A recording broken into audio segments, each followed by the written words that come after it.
You're listening to Radio DePaul. I'm Connor Mudd, and this is Tom Talks.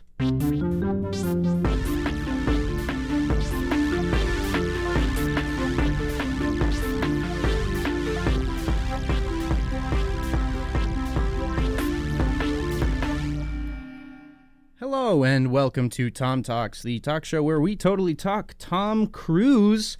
I am here today with a very special guest for our second episode. He is a competitive swimmer, he is a California native, and he loves a good kung fu movie. Everyone give it up for John Mulligan. John, welcome. Thank you, Connor. Thank you for inviting me. I am so glad to have you here to talk about his second movie. Tom Cruise's second movie is Taps, way back from 1981, so long ago.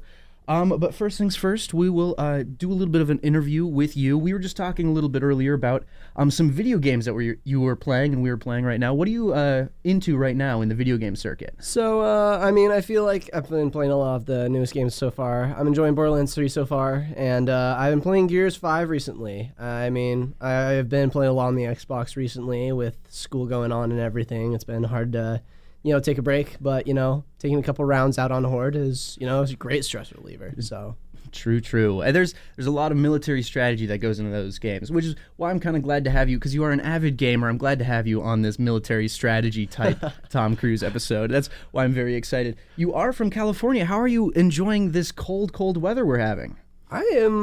So this is like the coldest it gets in California. Like I'd say 60 degrees. Everyone's like bundled up in like crazy jackets. So I'm surviving right now. I know it's gonna get colder, so I'm holding my breath on that one. We'll see what happens. Oh yeah, for sure it will get much colder. And you are a member of the Pi Kappa Phi fraternity, are you not? Yep, Pi Kappa Phi Kappa Psi chapter. Ooh, exciting. Any big news coming from that front? Well, we are about to initiate our new boys. I'm excited to have them on board, and I feel like this is going to be possibly our best year yet. We have a lot of good people on eBoard who are going to come to an end soon, and we got to let the new guys take hold, so I'm excited. That is exciting. That is thrilling. What are you studying again? I'm a game design major. Game design. That is so exciting, so thrilling. Well, we will have a game for you here in a little bit, but right now I'll ask you some of the questions that we ask every guest and give you some opportunities to talk about Tom Cruise, because, that's what we're all about here at Tom Talks, talking about Tom Cruise. Totally. Perfect. All of the time. So first thing, I've got to know, what is your favorite Tom Cruise movie? Ooh. Well, I'd say I really liked Mission Impossible Fallout, but I will forever be a Top Gun lover. Ooh. Love that movie. Danger Zone all the way. 100%. That is definitely one of my favorites as well. Have you been, because you're from California, have you been to any of the shooting sites in San Diego where they shot the movie? I actually have not. I do remember, though, there was a bunch of props from the movie that they kind of like brought on tour that were in San Francisco. I thought that was really cool, like the helmet that he was wearing. Oh, that's cool, with the Maverick on the side. Yes. Oh, that is phenomenal. There is a lovely barbecue place in downtown San Diego you should check out that they used in the scene where he's singing Great Balls of Fire, if you remember that scene. The barbecue there is pretty all right. I'm not gonna lie, it didn't astound me, but the vibe, it's that Top Gun vibe, and it's right in the heart. It's outside of the heart of downtown San Diego, like the Gaslamp. It's like 4 blocks from the Gaslamp district. Warm weather, the palm trees, the orange sunsets. Yep. What else could you ask for? And some pretty mediocre barbecue. That's really all you need in this life. Well, then, I'm going to give you another question that we ask every guest here. What is the most Tom Cruise thing that you have ever done? So, when you asked me that question, I just, went on in my mind, what does Tom Cruise do in, every single one of his movies? And I was like, well, it's kind of a niche little thing that he does. He just runs and yells over the phone. And I remember I think this is the most Tom Cruise thing I've done. It was my little brother's graduation, and he needed to get his diploma. He needed to turn in a library book, and I was so kind of be like, oh yeah, I'll turn it in. I'll make sure it gets done. And so it's about 15 minutes before the graduation starts, and I'm basically at a restaurant, basically on the other side of town. And well, I'm coming from a small town, so I was like, okay, I gotta run. So my mom's calling me over the phone. I'm in a nice suit, which is another Tom Cruise thing. He runs in a suit, and Always. it's like monotone, kind of angry. He's like, I'm on my way. I'm on my way. Don't worry about it. I'm passing through here. I'm passing through here. And it was just, he graduated. Oh, So- he made it He made it. just in the nick of time. But it was just kind of a bunch of people seeing a random guy running in a suit. That is so Tom Cruise. Like I don't think there's another actor who has ever run as much as Tom Cruise has in a suit. I feel like he didn't do it in the first movie that he did, but I'm certain he ran in the second movie. There's a few sequences in the movie Taps where he does have to run. It's not in a suit though because he's a kid. It is in military uniform, so it's That's close, right. but it's not the suit with the tie like thrown to the wind and there's a dust storm chasing him, you know. Right. It was that like recent like guy who made like an ad like Tom Cruise running for president. He's like just running on the road. Yeah, the presidential parody guy. I got a kick out of that ad. I really did. That was priceless. Beautiful. Beautifully done. Tom Cruise culture at its peak. Right? I wish he'd run. It'd be so funny to see the ads and the debates. I don't think he'd win, but it would be cool to see him run. I think there's only one movie where he might have actually had a presidential bid. I'm trying to remember. It was Lions for Lambs, if I'm not mistaken. I have not seen that one. You don't need to. That one, and that'll be like episode like 30 or something, but that one was nominated. It did not win an award, but it was nominated for the AARP Movie for Adults of the Year. That is a genuine award that it didn't win. So I don't recommend that movie for anyone under 70, 65. You've got to be retired to enjoy it, is what I'm yeah. trying to say. Well, Arnold Schwarzenegger was governor in my state, so True. you know, celebrities as political figures, go for it. And anything can happen, you know? All right. And now I'm going to do a segment. I'm going to give you a full minute, and you are going to get to say whatever you have ever wanted to say to Tom Cruise. Because just in case Tom Cruise is listening, I don't think he's listening. I'm fairly certain he didn't hear the last one. But who knows? He might have found out about us and is tuning in today. So in case Tom Cruise is listening, you have 1 minute. You can say whatever you want to say to Tom Cruise. Are you ready? I'm ready. All right. And begin. Well, I would say to Tom Cruise, I feel like Edge of Tomorrow specifically, I know it'll be another episode, but I feel like that could have had a lot of references to the movie Starship Troopers. Not the movie, but actually the novel, the Robert Heinlein novel. And I feel like that, I think that he could take it a step further, and he could play a Johnny Rico in the new Starship Troopers movie where it follows the novel with the mechanical suits and all. And I think that'd be a great idea, because I've always loved the movie, but I actually say I'm a bigger fan of the novel and kind of in like the kind of universe it paints out. Because in the movie, it's like a fraternity ran an army. In the novels, like they wear like suits of armor. They're like in power armor, and they're kind of going around. There's like a whole different alien race too. I feel like that hasn't gotten that much respect recently. There was an anime about it recently, Okay. which was cool. But I feel like he could take that a step further. I think he should bring out the classics. You know? That would be phenomenal. That's your minute. I love that you're pitching a project to Tom Cruise. Who else would you want on that project? Ooh, I would actually see how far we could go with the original cast of the original Starship Troopers Okay. movie. Oh yeah, that would be cool. And then like rope in Tom. Tom should be in everything. I feel like he would be a guy. Tom Cruise looks like a guy whose name would be Johnny Rico. Yeah, he does look like a Johnny Rico. He has the funniest names in some of these. I think this week is probably one of his most normal character names Sean? that he's ever had. David, actually. Oh. David Sean is and I know you've got a brother David. Yes. Yeah, that's weird coinky dink. But yeah, David Sean is his character name. This is probably his most normal. Later on, we'll get to his Stefan Georgievich. We'll get into his, what is it? Caffey. Weird names. He's had some weird names. Lestat. That one's just French. It's not weird. I mean, he's a action hero. You know, he does what he needs to do. Exactly. Yeah. Well, we are going to go to a quick commercial break, but after the commercial break, we are going to go into our game here. It's going to be super exciting. But first things first, a word from our sponsor. Hey Google, I'm bored. What should a tech geek do? Okay, here's what I found. Apply to Demon X Invention Marathon, a free 26-hour hackathon from October 19th to the 20th, where students from all levels come together to build cool software and hardware. We got a problem. Oh, you were getting hacked! I need a gigabyte of RAM. Too easy to hack. A hacker. All right. It's the perfect place for meeting with recruiters and helping build your resume. For more information and to apply, visit demonx.com. Terms, conditions, and free food applied. This message is brought to you by Radio DePaul, Chicago's College Connection.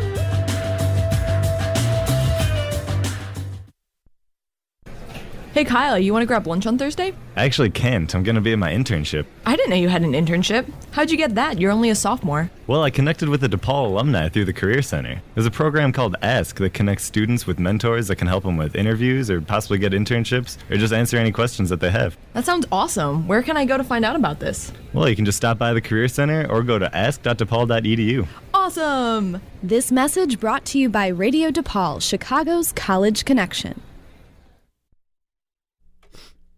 And we're back. You are listening to Radio DePaul. This is Tom Talks. I'm Connor, and I'm here with John, and we are about to get into a game. This game is called Dream Team. Now, the basis of this game, we're kind of basing it off of a video game that we both enjoy playing, Overwatch. Who is your main in Overwatch, by the way? I really, really enjoyed Reaper and Genji. Yeah. I got really good recently with Reaper. I've been getting consistent play of the games, which I am actually pretty happy about. So that's what you want to see. Consistent plays of the game. So it'll be loosely based around how that game is played, and that we are forming a dream team in a combat battle of sorts. But this dream team will be made up of iconic action movie heroes, and it'll be made up of 6 people. 2 of which are tanks, 2 damage characters, and 2 support characters. Support characters being things like healers and snipers. Damage buff. Damage buff. Or I have some mobility people included. I've given him a list. I have the list in front of me as well.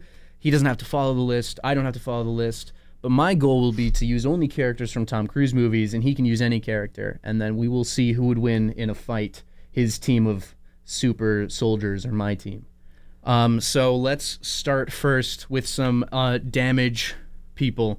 John, who is your first pick for a damage player? So I'm really, really torn between. I really want a high damage. I want low health for my first DPS. I want a low health, very high damage. Someone who can get in there and just go to town. So I'm cut between either James Bond or John Wick. Ooh, yeah. Honestly, I feel like, well, James Bond, very stylish and all. I feel like someone who really gets down and is really, effective is John Wick. So I'm gonna say John Wick. True. That is a good first choice. He is a powerhouse. I wish I could have him on my team because that would be my first pick too.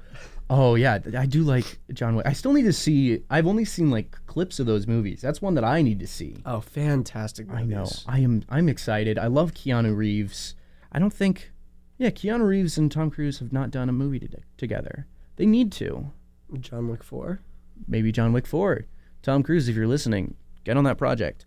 And then for my first pick, I'm going to have to go with a classic, just a Tom Cruise character. We are going to go with Ethan Hunt from Mission Impossible series. He's got that stealth aspect. He's got good gun handling skills, lots of explosive experience. So I think he'd be a solid DPS. Who's your second pick? Second pick for DPS. I honestly, I don't want to go with another guy who's getting in with the guns.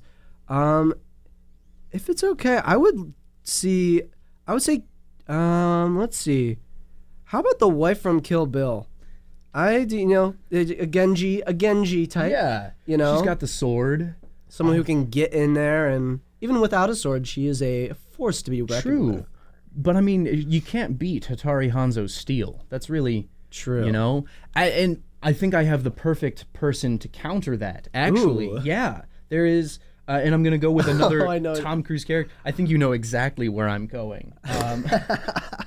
What is his name? It's I'm gonna go with Nathan Algren, who is Tom Cruise's character from The Last Samurai. I knew it. Yeah, because he's trained as both a Civil War general and a samurai. So he's phenomenal with like a gun with a bayonet, but also with a katana. And I think that's just, phenomenal. I don't love that movie, but I do love that character because he's like, he can do what he wants, That's a matchup that, not even a death battle could, feature. Right? Yeah. I honestly have no idea who would win in a fight between the wife from... It's probably the wife from Kill Bill. She's impossible to beat. True. At the same time, though, I mean, The Last Samurai, I remember the final battle scene, I'd say you got to keep a level head. Because in the thing from Kill Bill, there was the room full of the katana-wielding people, but it was just a charging army. I feel like that could possibly do the wife some serious mental blows. True. I do think that would be one... a battle, a head-to-head match that we would need to see. I don't know if it would be Overwatch style. What was that medieval game that you played? Oh, For Honor. For Honor. That would be a For Honor matchup that I would want to see. I mean, any samurai against the wife from Kill Bill, I think would be a worthwhile matchup. But I think that the Civil War samurai would be very interesting to see. Cool. Those are the DPS people. I think we've got an even matchup. I do think John Wick has a leg up on Ethan Hunt. He's just a little bit more ruthless. Ethan Hunt's not particularly ruthless. I would also say, though, that could also be used at his advantage. True. So then we'll move on to the tanks.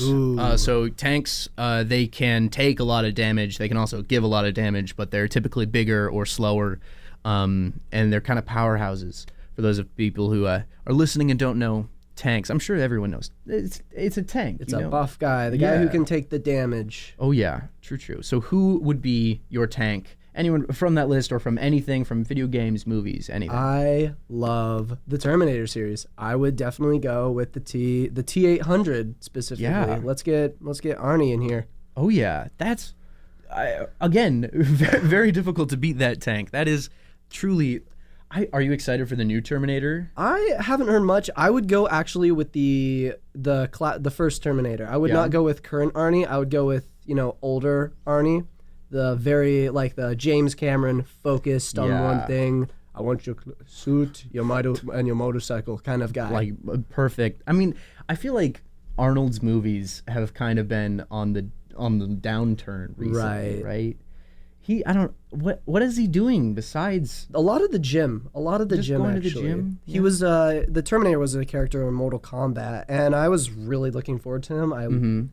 Obviously, but they didn't get the voice actor for him. It's kind of an impersonator. Oh, it's just a Arnold Schwarzenegger impersonator? Really? Yes, and it's really hard sometimes to be like, that's not him. Oh, because if you're gonna have him in the game, at least have him in the game. I know. I mean, NetherRealm.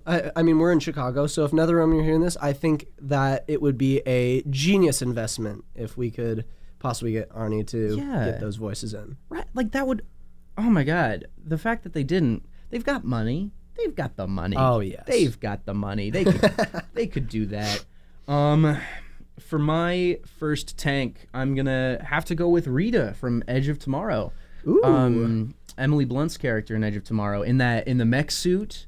I think she is a force to be reckoned with. I don't think she's. I don't think she'd beat the Terminator, but I think the mobility of the mech suit is really strong. She can take a lot of damage. Oh yeah, I think that with her, though, she it might be tough if it's her without the mech suit against an endoskeleton like the T-800s have. I believe with the mech suit, I believe that would be enough to kind of toss him around a little bit, but I'm not sure what the result would be like. Yeah, it would. Again, I'm loving this matchup that we're having. It's very. It's like the yin and yang. I know. They combat each other. They buff each other very nicely. Who would be your second tank choice? So we got the big tank. Now I want a tank that can.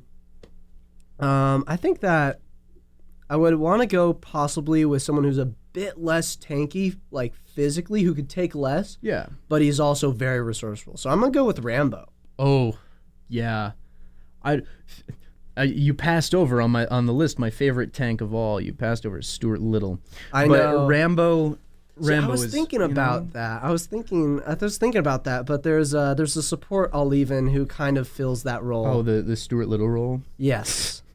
Good. But Rambo is a phenomenal choice. That's another aging action star who's remaking his old movies again. Very recent movie. Yeah. Have you seen the new one yet? Is it out yet? I've heard it's out. I've heard it's like I've heard it's just Rambo, and it's very visceral, and it's like kind of the thing where if you're into that kind of thing, you'll love it. Yeah, because I saw the first one. My stepdad is a huge Rambo fan, and First really? Blood is, I think, his favorite movie. I don't really know. He's mentioned it before, and he showed it to me, and it was guttural the first time I watched it, but it didn't leave me wanting more. Like, I don't think I needed to see, was it Second Blood? Was that the name of the second Rambo movie? I've actually not seen many of the Rambo movies. Did they call it? I'm going to look that up. They can't have called it Rambo Second Blood, right? No, but I feel like that Rambo as a tank would be good. He's very resourceful. Yeah. I think that can help the Terminator out. I'm thinking I want my team to complement each other. Yeah, that would be good. They called it First Blood Part 2. Oh. That's somehow worse.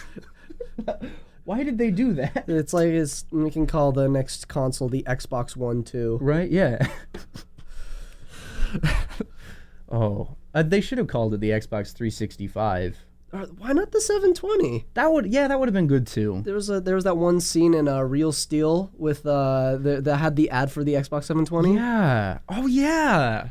I forgot about Real Steel. They should be on this list. Oh yeah. Yeah, that'd be a good one. That'd be good. Yeah. Like damage, they can take a punch. That would be a counter for the Terminator. It would be one of the Real Steels.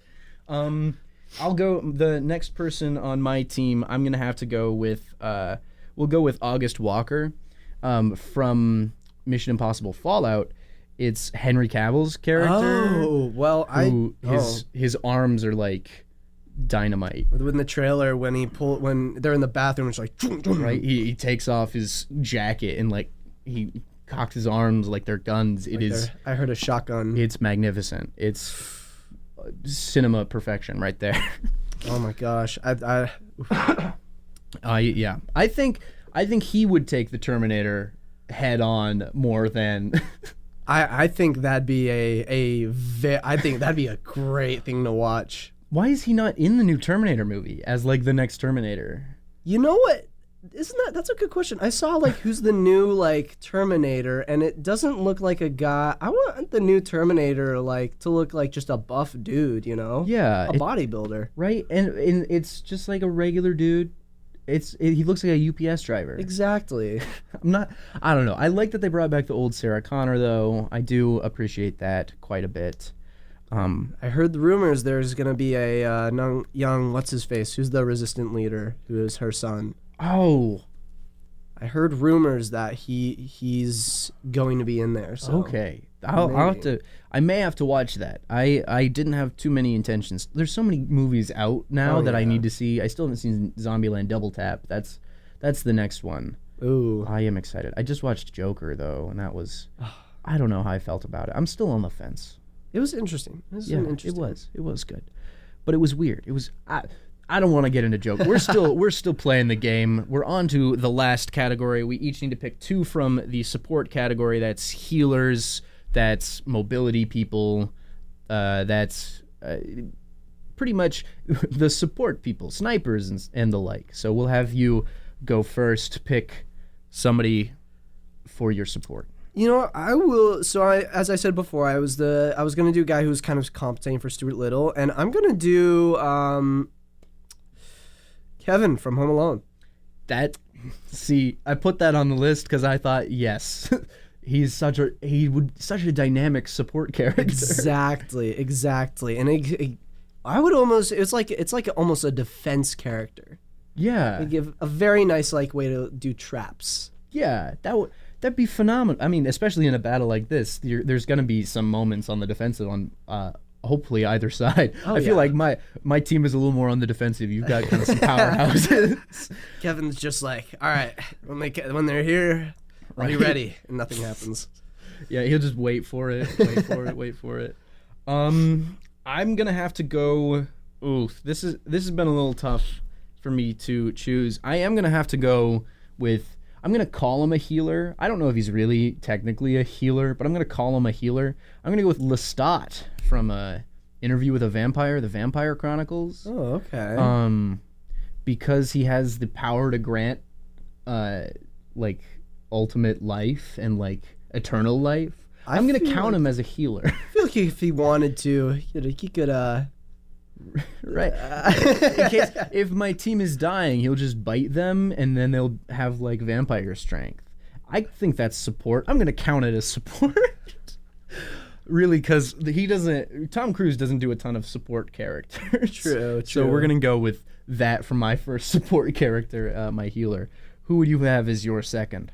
Katniss Everdeen. Ooh, phenomenal sniper. A good person who's great from a distance, but when she needs to, she can get down and dirty. Yeah, her melee is phenomenal. Exactly. Yeah. Especially in the later movies. I feel like, or in the books, I suppose, but I feel like the first book and the first movie were leaps and bounds ahead of the sequels. Yeah, they had the concept. Yeah. Oh my gosh. But the fortnight before Fortnite. Mm-hmm. Oh my gosh, what a great time to be alive and be like in middle school while reading those books. That was right. Like we were middle schoolers at the exact right time. Yes. Right when Suzanne Collins was like, I think I'm gonna make these 12-year-olds fight each other. Like she's like, I saw this movie Battle Royale. Oh my gosh. I'm gonna write it, but it's gonna be creepier. It's gonna be we're gonna bring it to the West. See how crazy we can make it. We're gonna put it in a future America where everything is going wrong. That leads me to my last support character. I don't even. Oof. This is hard because he's always the main side. Is there a supporting role he has in many movies? I mean, like he really like the only times he wasn't a star were his early films, like Taps and Endless Love and The Outsiders. But then right when 1983 hits, and he's in the movie Losing It, where he plays Woody, then he's always a leading man. So then I have to look for a leading man who is supportive. Which I'm stuck between two. I'm stuck between having a guy as a driver, as like a mobility support, sort of like someone who can get people from point A to point B quickly, and that of course would be Cole Trickle from Days of Thunder. Terrible character name, Cole Trickle. That's bad. I don't. Or Jerry Maguire. He's so supportive. Okay. He might not be a support character in the way we think of a support character, but his support is the support we need. I think that could be something like at the last moment, at the most desperate hour, turns the tide. Right? The show me the money is exactly what we need, like in the last moments. Yeah, but I feel like this would be a dynamic battle. I do feel like you would win handily against these Tom Cruise characters, based on the fact you have John Wick. True. I feel like even though the third movie kind of dived into it, I feel like a lot of, Tom Cruise's movies are underdog. Yeah.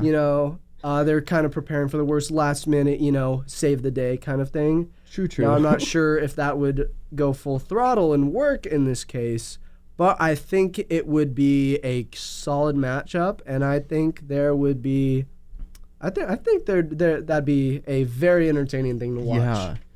You know who I should have considered as a tank? Who?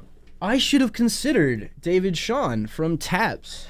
I really should. That one scene with the barricade and everything. I know. That's my mistake. Well, actually, right now, let's go into Taps. All right. So have you seen the movie? I have not seen the full movie. Cool. No, I have not. Well, I'm gonna tell you everything that happens from soup to nuts. We're gonna go into it. Oh my God, this movie. This movie was very intriguing. it wasn't my favorite Tom Cruise movie, but it was certainly not my least favorite. It wasn't his worst movie. I was entertained for most of it. I was heartbroken at the end because it was heartbreaking.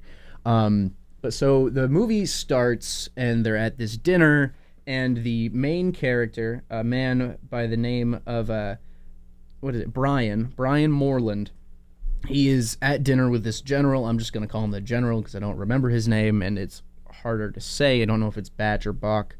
But he's at dinner with this general, and the general is like, you're recruited. And they're like at a military academy, so he recruits him to be the corporal or colonel or something.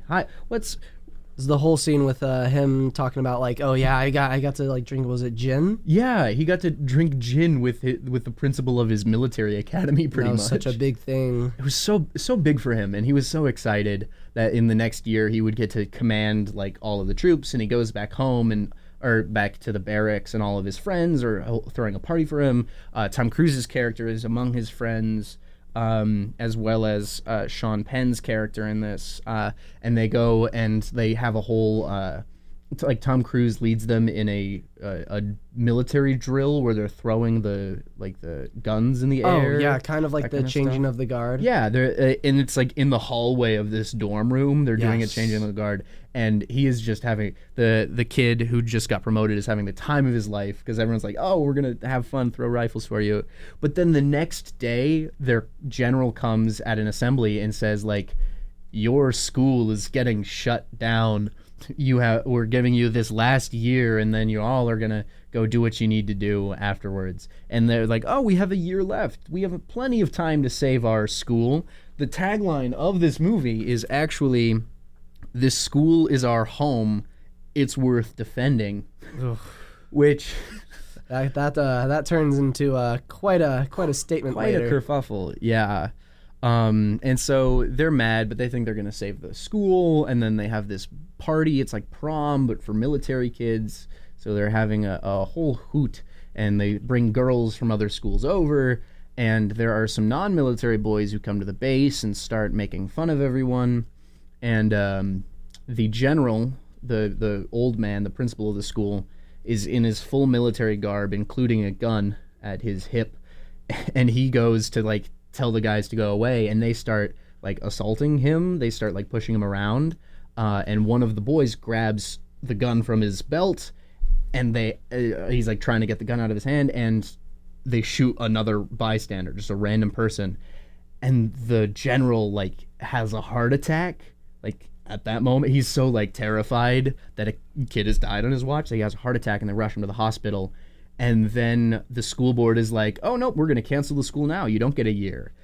And so now it turns into the classic trope of like we're going to save our school, like Empire Records style. Right. Like, we're going to do whatever we can. We're going to host a fundraiser. But instead of, they have guns. Right? Instead of hosting a fundraiser, they take the school hostage. And it's rough. Because what they do is they go when the people are coming to pick up the guns so that the children don't have guns. Yeah, they hide out and take all the guns and then like escort them off of the campus. And then Tom Cruise's character and a bunch of other boys go into town to get supplies. And then one of the trucks breaks down. Yeah, and they barely make it out alive, and now they ram a police car on their way out, which is like super dangerous. So now the cops are onto them, and now everyone is super mad about everything, and so they go back, and the world is on fire pretty much for them.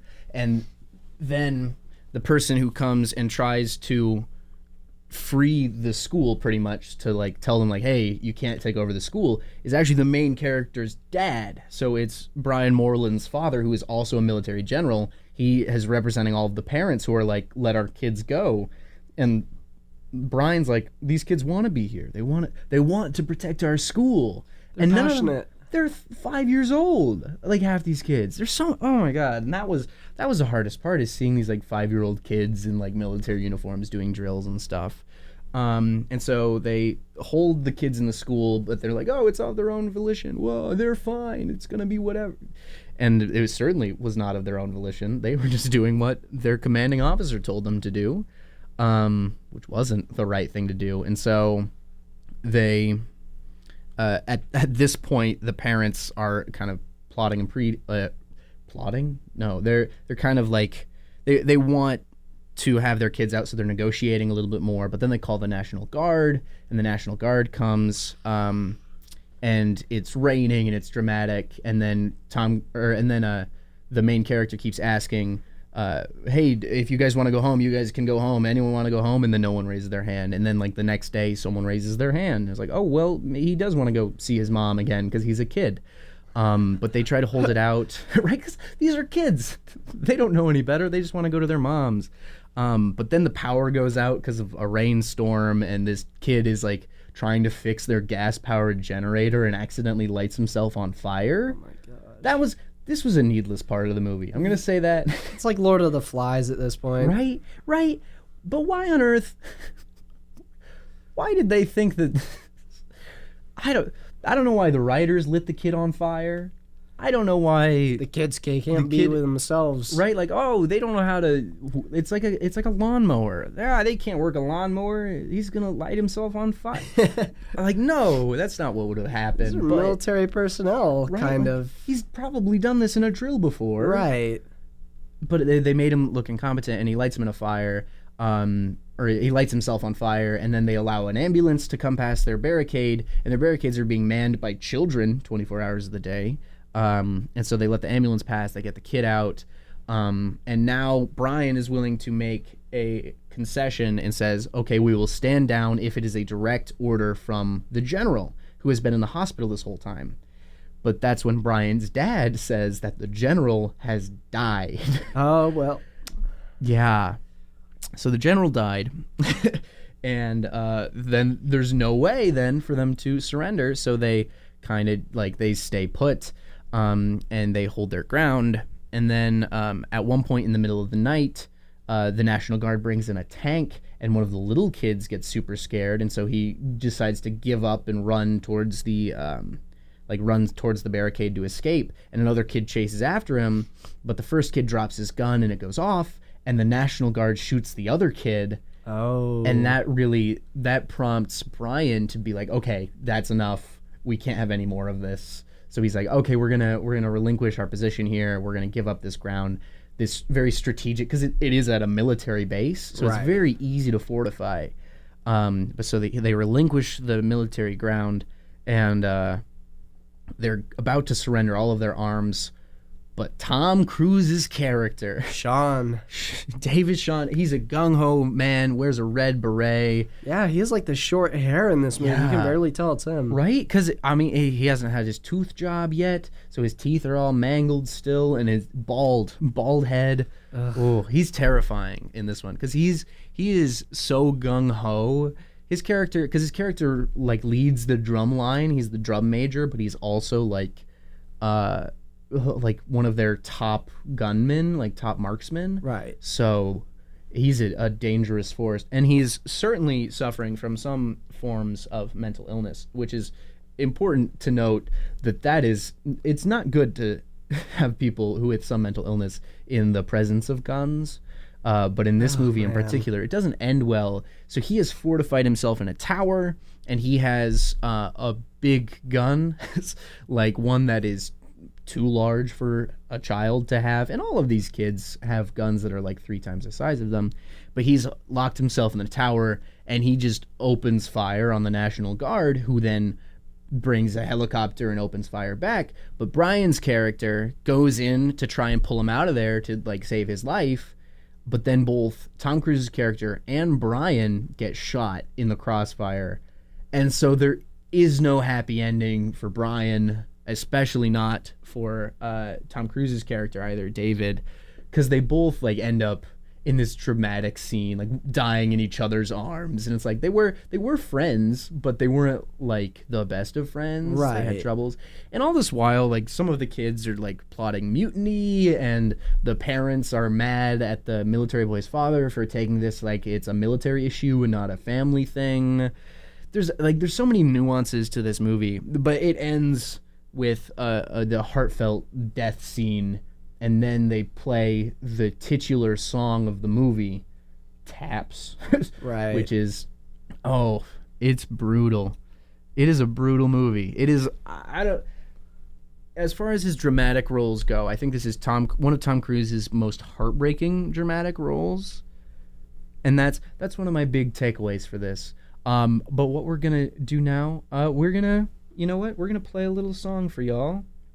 We're gonna play Taps, because it's Taps. So we're gonna play Taps. We're gonna then go to a commercial break, and then after all that, we will come back and we'll talk about some other stuff, some production facts and the like. So stay tuned.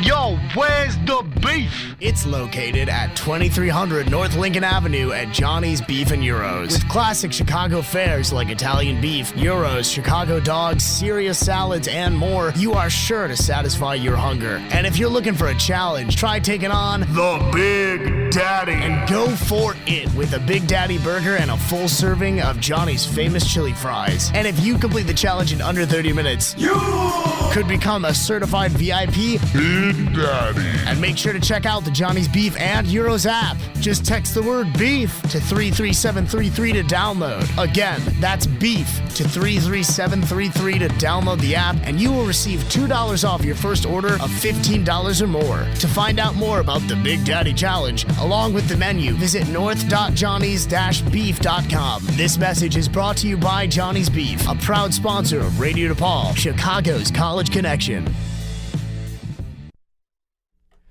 Hello and welcome back to Tom Talks. I'm Connor Mudd. I'm here with John Mulligan, and this is Radio DePaul. We were very happy that Johnny's Beef lightened the mood after our military funeral song. I do love Johnny's Beef, though. Their milkshakes are phenomenal. What we're going to go into now is a little bit of fast facts from the movie, talk about the production behind it, and then we'll go into, and I went into this a little bit last week, but we'll go into my data, my big spreadsheet, all of my reviews, and that kind of stuff. So yeah, it's exciting. There's so much to talk about with this one, because everyone involved in this has been involved in some pretty phenomenal other projects as well. It was produced by the same people who did Kramer vs. Kramer and Fatal Attraction. Oh wow. Yeah, both of which Oscar nominated, or I think Kramer vs. Kramer won Best Picture. I don't remember the year though. I still haven't seen that one. I only know of the movie because I've seen an image of Kramer from Seinfeld boxing himself, and that's how I remember the movie Kramer vs. Kramer. And I'm like, yeah, that one an Oscar. Won the awards, Right? So in my mind, that's what the movie's about. It's Kramer from Seinfeld, and it's like a Fight Club style beating himself up. It's Kramer vs. Kramer. Okay. Yeah, that's certainly not what it's about. I don't know though. We can hope, though. But this movie was directed by Harold Becker, who also directed Malice, as well as 2 different Madonna music videos for The Gambler and for Crazy for You. I can't say I'm a Madonna fan, but, I mean, if he directed Taps, he must have gotten that gig because of Taps, or maybe he got the gig for Taps because Madonna knew him somehow? Right? Do you know I've never even heard of Gambler as a Madonna song. No, I don't listen to much Madonna either. I don't know who does anymore. Someone has to, right? It comes up on the radio every once in a while. Yeah. It'll come up on your YouTube recommended at some point if you're listening to that kind of right? Like the music video for Gambler by Madonna, and you're like, Huh, how'd that get there? I'm watching about videos about cooking, you know? right? Like, what? oh, what? Binging with Babish. Now it's Madonna? What? Oh, it was directed by Harold Becker. He directed Oh my. Nah, that's not. So the director wasn't well known, is what I'm trying to say. He wasn't like a phenomenally known director. He did direct some other projects, but those were his big ones: Malice, and then his Madonna music videos. The screenplay was written by Robert Mark Kamen, and Taps was, he's one of the screenplay writers, but Taps was one of his first projects, and you would know a lot of his other projects. You would know Taken, the Liam Neeson series. You would know The Fifth Element. You would know The Transporter with Jason Statham. You would know Karate Kid. Wow, okay. Yeah. Though IMDb said Karate Kid 3 was like one of his top billing, and that was disappointing. The Karate Kid 3 is high billing. And then he did also write Lethal Weapon 3, which, if I'm not mistaken, is the one where Donald Glover gets stuck on a toilet because there's a bomb also attached to the toilet. Have you seen Lethal Weapon 3? No, I have not. I really don't recommend that movie, but... But Donald Glover's in it. Oh wait, no, not Donald. Danny Glover. Danny Glover. Okay. It's the D names. The D names get me same last name. It's Danny Glover, and then like Mel Gibson has to talk to him on the toilet and like try to help. Like somebody put a landmine in his toilet. Is the premise of that? I don't know how that would be effective. Right. It's like a 15-minute scene in this movie where Danny Glover is pants around his ankles. He's sitting on his toilet. And then Mel Gibson has to come in and talk to him with the bomb squad. It's really a weird movie. And like Joe Pesci's in it. Why is Joe Pesci? The hamster was running really fast. There. Yeah, somebody had some fun ideas in Lethal Weapon 3. But yeah, so this director, or this screenplay writer after Taps was very seasoned. So Taps was an early start to a wonderful action movie career, and it's a mixed bag with his movies though. Sequels, they come and go. Right? Yeah. The book. This is another one. Last week's was based on this like pulp romance novel. This one was also based on a book, which was called Father Sky, a novel. Like it says on the cover, a novel. Oh, as if you would know. It's written by Devery Freeman, who didn't really write much else, but he wrote this one and it got turned into a movie, so he's feeling very successful. And guess how much it costs to buy this book on Amazon? I'd say, if it's an oldie, I'd say about $7 to $15. That is a reasonable price for a book. $7 to $15. They're charging $54.33. Oh, I don't know why they chose 33 cents. That feels kind of arbitrary. What do you think?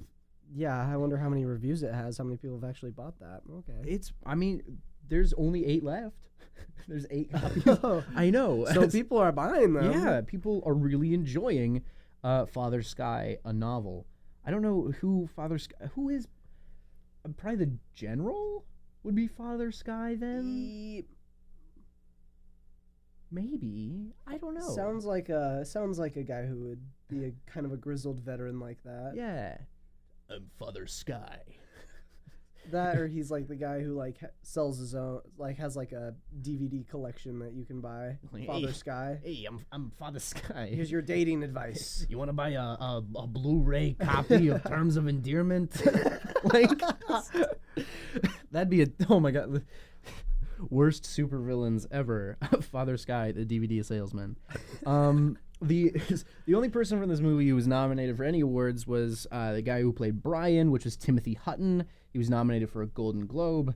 He did not win the Golden Globe, but he was nominated.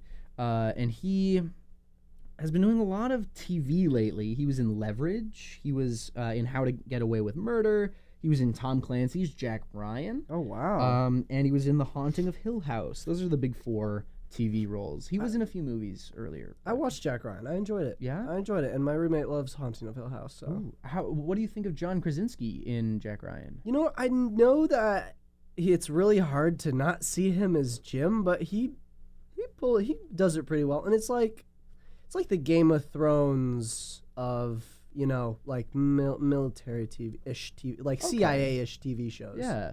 I heard that they filmed on like 5 continents this last season. Oh, really? Yeah, Wow. they go like to Venezuela, and they actually film in Moscow, which is very hard to do. I They imagine don't that's let you dangerous do that. too. Yeah, they don't let you do that too frequently. Yeah, I've been meaning to give that a watch. There's a few Amazon originals. that I've Putin's a been fan of into. The Office. Yeah. Colonel Kirby, who I believe is Brian's dad, if I'm not mistaken, was played by Ronnie Cox, who was in Total Recall and Beverly Hills Cop and Deliverance and RoboCop as well. Okay.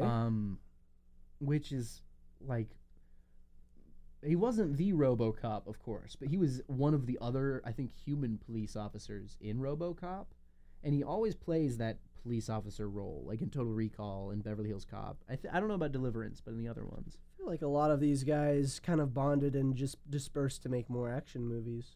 Yeah, they really do need to. They need to get out more, I think, for a lot of these people. The next one, actually, the next actor in the billing did make a name for himself over time, but we're not going to acknowledge how he made a name for himself too much.